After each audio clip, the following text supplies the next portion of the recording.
Il est temps pour nous les Africains de commencer à écrire notre histoire nous-mêmes. Parce que, attendez, Jean-François, qui mieux que toi pour me parler de ce qui se passe chez toi? C'est clair. Si je commence à parler je commence à dire aux gens ce qui se passe chez toi, alors que je ne sais pas ce qui se passe chez toi, tu vois pas qu'il y a quelque chose qui ne va pas là. Et c'est ce qui se passe chez nous. C'est qu'aujourd'hui, en fait, on nous a imposé des choses, alors que nous sommes en vie et qu'il y a des choses, nous ne sommes même pas au courant de ça. On a divisé, séparé nos pays sans notre présence. Aujourd'hui, il y a plusieurs pays d'Afrique où les diplômes ne sont même pas acceptés. Ici, en Europe, il y a tellement de choses que l'Africain subit depuis des siècles, qu'à un moment donné, il faut qu'on commence à dire qu'il faut que ça cesse, en fait. Il faut dire stop. Il faut que l'Africain se connaisse. Il faut que l'Africain sache qui il est. Quelle est son histoire, bon sang. Quand tu ne connais pas ton histoire, mais qu'est-ce que tu vas apprendre à tes enfants? En Afrique, par exemple, dans nos écoles, on n'étudie pas l'histoire africaine. Et ça, c'est vraiment dérangeant. Mais si, déjà, dès le bas âge, déjà, dans le b.a.-ba, si on te fait apprendre la nature de l'autre, les enseignements de l'autre, je ne suis pas contre, j'ai grandi ici. C'est bien normal que j'ai eu à étudier le cursus. Voilà, l'histoire de France, c'est normal. Mais est-ce que c'est normal pour toi, pour un enfant qui se trouve au Sénégal, par exemple, de connaître tout ce qui se passe en France ainsi que dans les provinces de France et de ne rien connaître sur le Sénégal, par exemple? Mais c'est loin d'être normal. L'enfant sénégalais devrait d'abord avoir la connaissance de son pays, de son histoire. Et c'est ça qui est important. La vidéo que vous venez de regarder est un extrait d'une émission sur la chaîne Télé Antilles. Et j'ai trouvé cette vidéo aussi très pertinente et j'ai voulu la partager avec vous. Et comme d'habitude, je vais donner mon analyse personnelle ou bien ce que j'ai retenu de cette vidéo, ou bien de ce que cette magnifique dame a dit. La toute première chose que j'ai retenu de ce que cette magnifique dame a dit, c'est que les Africains ne connaissent pas cette histoire. Et ça, c'est totalement vrai. La majorité, beaucoup de personnes en Afrique ne connaissent pas leur propre histoire. D'une part, parce que dans le programme scolaire ou bien à l'école, ce qu'on nous montre ou bien ce qu'on nous enseigne à l'école n'est pas adapté aux réalités africaines.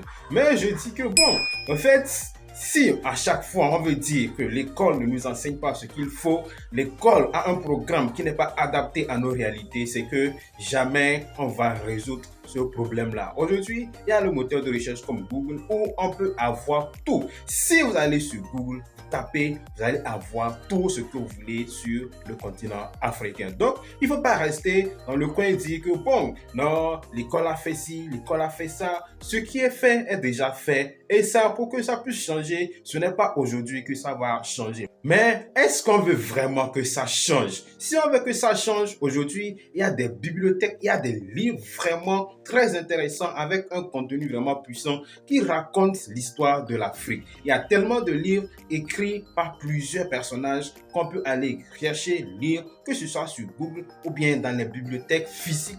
Allez chercher ces livres-là et lire et commencer par réapprendre notre histoire. Parce que la triste réalité, ce que moi j'ai constaté, c'est que on se dit, par exemple en Afrique, il y a des ethnies, etc. Mais les gens ne connaissent même pas l'histoire de leur propre ethnie. Mais s'il faut raconter l'histoire de quelqu'un qui n'est même pas, ou bien d'un pays qui n'est même pas en Afrique, quelqu'un va te raconter de A à Z. Mais si tu lui poses une seule question sur sa propre réalité, sur d'où il vient, sur ses origines, sur sa culture, il ne va même pas être capable de te dire une seule chose. Mais cette personne va se dire africain. Il y a certains dans ces cas-là, eux, ils cherchent vraiment à pouvoir connaître leur histoire. Mais d'autres, quand tu vas leur parler, ils vont commencer par te raconter des salades. Donc je pense qu'il est très important qu'un Africain, quel que soit son pays ou bien son origine, aille chercher à connaître son histoire. La deuxième chose que moi j'ai retenue, c'est que nous devons transmettre notre histoire à nos enfants. Et elle a bien dit, si on ne connaît pas notre histoire, qu'est-ce qu'on va transmettre à nos enfants? Cette question-là m'a beaucoup touché. Les enfants qui représentent la relève de demain, la génération suivante, qu'est-ce qu'on va les transmettre si nous-mêmes, on ne connaît pas notre histoire? Aujourd'hui, il y a certains qui disent que ce n'est pas grave. Mais si on continue dans ce n'est pas grave, où est-ce qu'on va aller? Parce que, rappelons-nous, si tu ne sais pas d'où tu viens, tu ne sauras pas où tu veux aller. Ou bien, pour savoir où tu veux aller, tu dois obligatoirement savoir d'où tu viens. Et une chose que j'ai remarqué aussi, la plupart des Africains refusent de connaître leur histoire parce qu'ils refusent de retourner dans leur village. Il y a certains qui disent que s'ils vont dans leur village, il y a ceci qui va les attaquer ou bien je ne sais pas exactement comment le dire, mais je sais que si vous me suivez, c'est que vous me comprenez. Moi, je dis que où que tu sois, il ne faut pas avoir cette idée-là parce que cela ne doit pas t'empêcher d'aller chercher à te connecter à tes origines. Le village, en réalité, c'est le meilleur endroit pour pouvoir se connecter à ses origines parce que dans ces endroits-là, il y a vraiment des personnes qui représentent des bibliothèques. Eux, ils connaissent de A à Z l'histoire d'où tu viens, de toute ton ethnie. Peut-être même il connaît certains membres et il va tout te dire à propos de toi. Donc, n'ayez pas peur d'aller au village. La troisième chose que moi j'ai à dire ou bien j'ai retenu, c'est que on n'a pas besoin qu'on nous aime. Parce que beaucoup de personnes disent qu'on nous aime pas, qu'on nous déteste. Et alors, est-ce qu'on a besoin qu'on nous aime? Si toi-même tu t'aimes, c'est que c'est déjà bon. Tu n'as pas besoin que quelqu'un d'autre puisse t'aimer forcément. Donc, aime-toi toi-même. Et en tant qu'Africain, on doit se soutenir, on doit s'aimer entre nous. Parce que, comme on le dit, seule l'union fait la force. Et c'est un constat amer.